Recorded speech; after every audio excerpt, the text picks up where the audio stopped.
Hi friends, it's Claire from ScrappyNerdUK and welcome to a process video for Pretty My Page, and this is using the Are We There Yet cut file.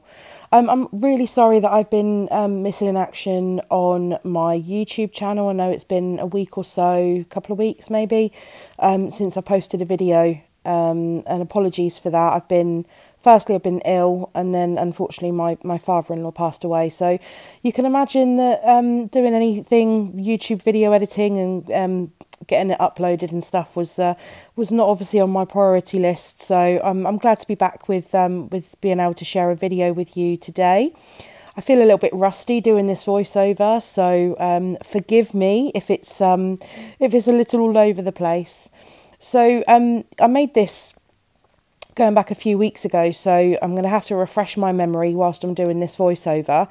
So as I said, this cut file here is from Pretty My Page, and they provide digital cut files and also pre-cut cut files as well. And I'll leave a link in the description box down below if you wish to go and check the website out. So all I've done here is just a simple backfill of this cut file, and I'm using some older papers from, I think these are all Bow Bunny ones. They're actually from an old Mind the Scrap kit, and it's just been sat in my stash. And because a lot of my stuff is still in storage, I am really trying to stash bash the stuff that I decided to keep out and try and work my way through. And I've been really naughty recently, so over the last couple of weeks I've been ordering a whole load of stuff, retail therapy and all that, and so I've got quite a few haul videos actually to show you as well. I think it's because I've been working with the same stash over the last couple of months due to the water leak in the house. I've just felt like I needed some new stuff, so I've got them purchased rather than waited for my stuff to come out of storage. I know I was naughty, but hey, there we are. So I've just used two different pattern papers to backfill this, and alternated the pattern papers between the four words. And then I laid this down on, I know I'm doing a white cut file on white cardstock. It's something I quite often do, and on the video it doesn't, the white cut file doesn't show up massively well, but I quite like the subtleness of it. So I'm going with that, but that arrow that was on the cut file wasn't working for me in terms of me being able to place my photograph. So and this photograph is a 4x6, and I think I might have trimmed it down ever so slightly, but because of the size of the cut file, I needed to have some extra room to put the photograph on, so I decided just to trim that arrow out. So that's another good little tip as well. If you've ever got a cut file and you don't like a certain section, or a certain section isn't going to work for you, don't be scared to take a pair of scissors to it, and the worst that can happen is if you mess it up, you can just cut it again. So I wouldn't panic too much. So I have put this down on the white cardstock, and I felt like it was just too white. There was nothing containing the edges. I didn't want a messy border, so I thought I would I'm just going to layer this on another piece of pattern paper. The bit that I'm using, the dark blue bit that I'm using there, is from the Chimel Head in the Clouds paper pad. And then I decided that, again, another little tip coming your way, and these are all freebie, these tips. My paper trimmer needs a new blade. I have got new blades, but I'm just so lazy to change them over, that when I cut the white cardstock, it left like when you get all the feathery bits of paper come off, it left that all on there. So I actually looked at it and thought, actually, it would be quite nice to give it a little bit of dimension. So I just took my scissors to the edge of the cardstock, and I just gave it a bit of a messy border all the way, a bit of a scraped border all the way around to give it some texture. And I really like the way that came out, actually. And if you've got, I use scissors to do mine, and you have to be careful with that. My scissors are super sharp, and I ended up stabbing myself a couple of times with them. But you can buy a distressing tool as well, and I think there might be one in my Amazon shop which is linked below. If not, I'll try and source one on there. I have got one, but again, I believe it's in storage currently. So, but yeah, the little distressing tools are brilliant. You just run them along the edge of the paper and it does it for you, rather than you causing injury to yourself with a pair of scissors. So I go crazy on this because I tend to scrapbook by collection, and I think I use 4 different collections in this whole layout. So first of all, we've got, I'm not too sure which collection it is, but the Bo Bunny paper. And then we've got the Chamel Head in the Clouds collection, which is the background, the navy blue paper. Navy blue? Yeah, that will go with that. And then I'm using the Amy Tan Shine On 6x6 paper pad to find some paper to back my photo.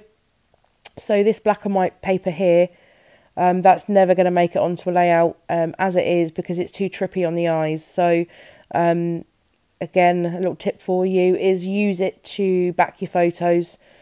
So you're going to cover up most of that trippy pattern, and layering it behind a photo will make it work for you. So I'm just going to use that, and you'll see how much that really helps that photo stand out, just having that black background. Now, because I've introduced some black, I'm now going to use these. These are foam thickers. These are brilliant. I can't remember which collection these are from. I think they might be a Jen Hadfield one. Not 100% sure on that, but I wanted to use this one that said Road Trip. And as I said, because I've got the black on there underneath the photo, I needed some more black. And so I'm adding that Road Trip word on, and I decided to put it vertically rather than horizontally. And I quite like the effect of that. You don't have to have everything going horizontally, I suppose. So I'm just popping my photo down. I've not added any dimension or anything. There's no foam or anything. The texture is coming from the edge of the white cardstock where I've distressed that with my scissors. So I want to add some flowers onto this. It's all looking very monochrome, one colour, and so this paper here is from Paige Evans Whimsical. So I'm going to fussy cut those flowers out, and there we go, just like magic. They're all done. Wouldn't that be great if you could just click your fingers and have all your fussy cutting done for you? That'd be brilliant, wouldn't it? So I'm just clustering the flowers up. So I've got a mixture of different colours here, and I've just gone with all of the colours that were in the it was on the paper. And I'm gonna have, I think I have 3 clusters of these flowers. So I'm gonna have one tucked to the left of that word, one just above the word there, and then one up just next to the word R. And just making sure that I spread the colours out. So where I've got a dark pink and a blue, then I'm making sure I'm moving that across the page and not just having it in one concentrated area. And then I thought I'd use these smaller yellow flowers as the centres for the E's as well. Well, three of the E's, not all of them. I think it'd be a bit overkill.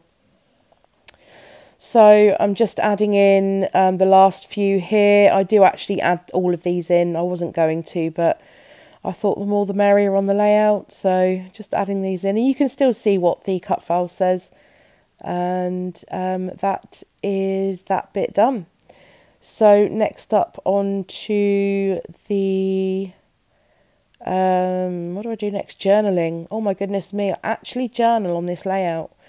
So it's something that I'm trying to get to grips with, but I can't always bring myself to journal my layouts. I know my handwriting's fine, but yes, I need to be more strict with it.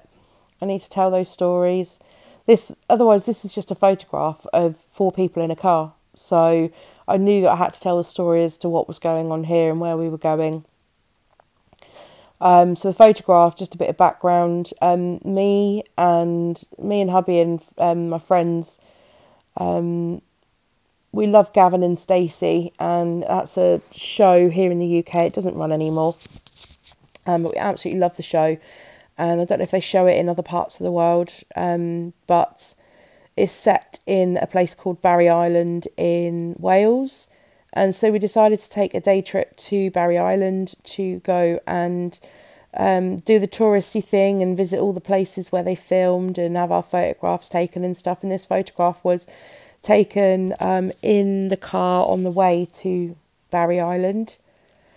And it was quite funny because my friend's daughter, she was asleep in the back, and we used to say there's a character called Nessa, and she would just go, "Oh," and she was asleep in the back, and then all of a sudden she just woke up and shouted, "Oh!" So it's just one of those moments that that we'll treasure, and there is a story to be told. And look at the story that I'm telling here. So lots of journaling on this one. So I used a 0.8 to give myself the journaling lines, and I believe it was a 0.5 for the journaling. So the last couple of things I'm going to do here is I'm just going to add in a few more of these foam thickers, and I'm going to call this layout done. So thank you very much for, and a little palm tree. Thank you very much for watching. Thanks for joining me. I won't leave it so long next time. If you've enjoyed the video, give us a thumbs up. If you're new, subscribe, and I'll see you soon. Bye.